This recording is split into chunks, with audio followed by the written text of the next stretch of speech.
Welcome to Channel AMEC, your insight to the Australian visa system.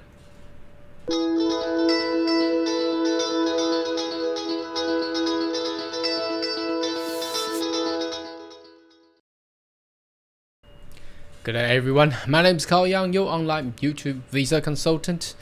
Are you interested about migrating to Australia? Perhaps might consider to subscribe to my channel and turn on a little bell on the side, so once we have all the updates and news, like right now, you'll be the first one getting all the insights. Okay, now it's the 1st of July 2021 and I'm taking the first opportunity to actually scan through every single state and territory immigration website to actually give you the update. Now unfortunately at this present time it's actually around 10:11 Eastern Standard Time of Australia. The skill select system is actually under maintenance, so I guess the upgrade is at the moment is going on at the moment, so we won't be able to actually see the federal government's website at this point, but make sure you subscribe to the channel and turn on the bell, because once I have received and confirmed information, I should be the first one getting all the updates for you. Now let's go into state by state. Let's first one is Queensland. It's basically closed. It's not yet to be opened, but it does giving out a little bit of estimated time. It's gonna be available towards the end of July 2021. Now we're gonna also taking into account of the recent COVID issue happening in Australia, all around Australia, basically excluding Tasmania, but most of the states and territories is experiencing issue with the virus at the moment. So the new criteria announcement, it will coincide with the launch of the new website. The website will be named Migration Queensland. Now sounds good, but it's still going to be the same, so there's nothing much going on. Now the Migration Queensland program 2021 and 22 opening in late July, you will be subject to the new subclass 1AA criteria. So that I will be updating you with all the updated investment business visas there. So that's Queensland. Let's jump into South Australia. Now, interestingly, South Australia chose not to lock down their cities, but continue on with the current situation. Now I've got into the actual website. There's no content on the news. No, there's no update, not content. There's no updates on news, but I quickly click onto occupation list. So basically it says coming soon, so there's nothing here. It's last updated was 29th, so that's 2 days ago. Let's see what else is options. If I click on it, will explain the general thing, but it doesn't when you go into detail. For example, let's go to 491. It will explain the general things, which I have detailed explained previously, but then obviously when you're going to how to apply, you need to pick the occupation. And when we go into the occupation list, it's just not at the moment there's nothing, so let's go in skill occupation. You see here I'm coming soon, so we are pending to receive further updates and news. So once I have these updates and news, you'll be the first one getting notified if you're subscribed to the channel. So Western Australia, now interestingly, it's always the last to be updated, to be honest, for Western Australia. So let's see the latest news right up there. As you can see there, the last update was still back in January. Gosh, I don't know why Western Australia is acting so slow, but they don't give too much updates, and they predominantly provide the smallest occupation list compared to all the other states. Now going to Northern Territory, there is not much of updates here as well. This stays as the same as before. I presume all the information about Northern Territory will stay the same. So there's not much of changes here. I went into news. There's nothing there required to be updated. So let's see if they have introduced any new criteria for Northern Territory. Now, New South Wales, there is nothing here too. I click into the occupation list page, which is the same as before. As you can see, the last update was back in April, and this was back in April as well. Now, if I go into the news content, skill visa, first page of skill visa, there's no updates yet. There's no update yet. Visa and migration. It says here update application closing dates. So that was the last update. Basically, that we're working to finalize on hand application by 30th of June. So that was still back for the last financial year. Announcement will be published via our newsletter and website. Application normally open in 2021-22 financial year. So there's no actual date when it will be updating it. Okay, now Tasmania. Tasmania's migration website is actually quite good design because it's quite clear. Because first landing page, it gives you all the updates. Now the updates here basically says everything will not be accepted by June 11th. Now that's already passed. Any other updates for us?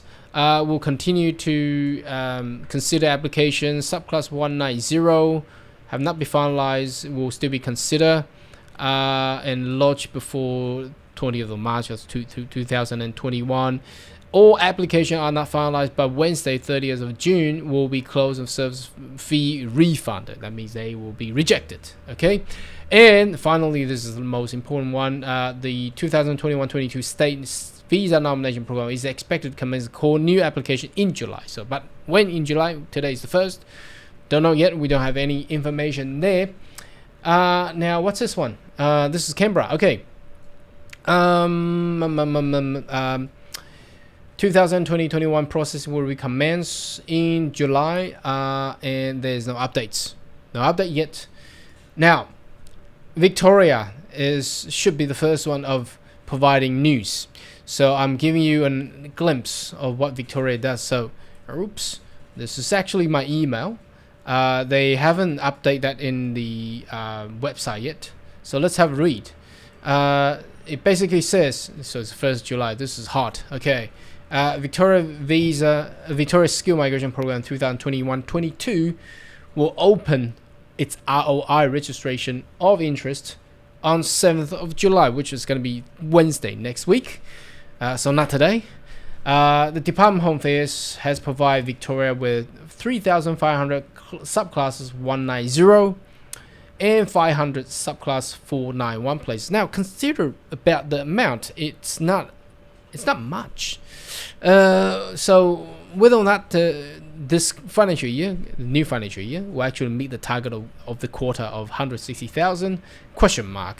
Again, because if Victoria is a big state, if they're only given by that limit number, let's see what happens. So this year we'll be selecting candidates currently living and working in Victoria.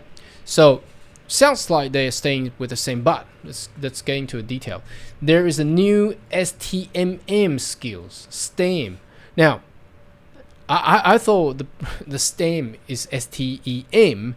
There's a double M here. I'm not too sure what it is, but I've clicked into this target sector. I'll get into that page for you guys. The major changes. Okay, interesting here. It says a removal minimum experience hours work requirement. Now, previously says you got to live there. That's fine. And working.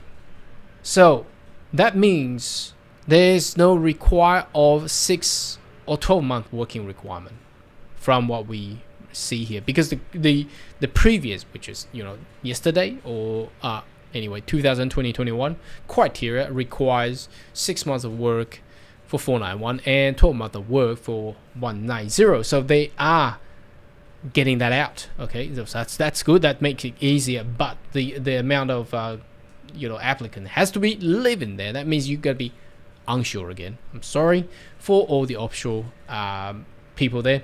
An increased number of target sectors. So we'll get into that there. Applicant must have the same skill with skill level 1 and 2. Okay, we'll get into those details now. 1 and 2 basically are all the managerial role and professionals. Okay, so tradesmen, I'm sorry, carpenter, plumbers, childcare services workers, they're not included there. So you got to be inside 1 and 2. So they're promoting people who has at least skill level with the qualification of bachelor or above. Applicant with 491 may also have skill 3, level 3. Okay, so 1 and 2 is for 190 and 491. Now 491 can include level 3. So level 3 is the tradesmen, so chef, cook, plumbers, carpenters, and all that.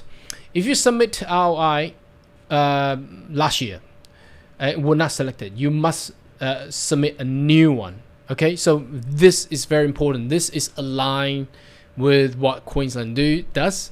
So do not submit or just wait with your old EOI or ROI, because that won't work. You gotta put a new one in. Whether or not you have an old EOI and putting in a new ROI, that will work. Well, my practice, I'll suggest everything will putting a fresh new one will be the best. Now take a look at the target sector. Now I need to magnify this page a little bit so you can see it clear. Okay, now let's have a read. To be selected to apply skill visa nomination, you must be currently working in one of our sector using STEMM skills. If you're seeking for subclass 190, working in digital sector, please note that you're currently only selecting candidate working in cybersecurity. Okay, so they only like cybersecurity. Otherwise, all the other ICT professional will be under 491. However, if you're using a digital skill or a different target, software development, health, working, you may also be selectable. So what does that mean? So they'll pick you, but there's no promise there. That's what they're trying to say. Applicant using STEM skill in business precinct with a highly regarded, for example, business precinct are Parkville, Footscray, Dockland. Not too sure what that means. I probably managerial role and things like that. See what happens. There will be more detail coming out. So health, that's one. Health sector, providing medical service. That's pretty self-explanatory. Nurse applicants, please note that we are nominating applicants specific specializations. Okay, so they'll have that detail there. So not all type of nurses. Medical researchers. Okay, so you're doing researches in institutions and in universities. Yep. Life sciences. So these are all health, general health related still. Medical technology, biotech, pharmaceutical. So that's kind of stuff. And digital. So that's all the ICT. Okay, and the detail was published up there. So they prefer cybersecurity and some software developer working in health, especially says in health. So everything's still related to health. So health, medical will still be the predominant target that the government of Victoria will focus on. Agri-food is big. Highly skilled people work in development of food growth, productions, as well as modernization of Victoria agri-food. So that's one there.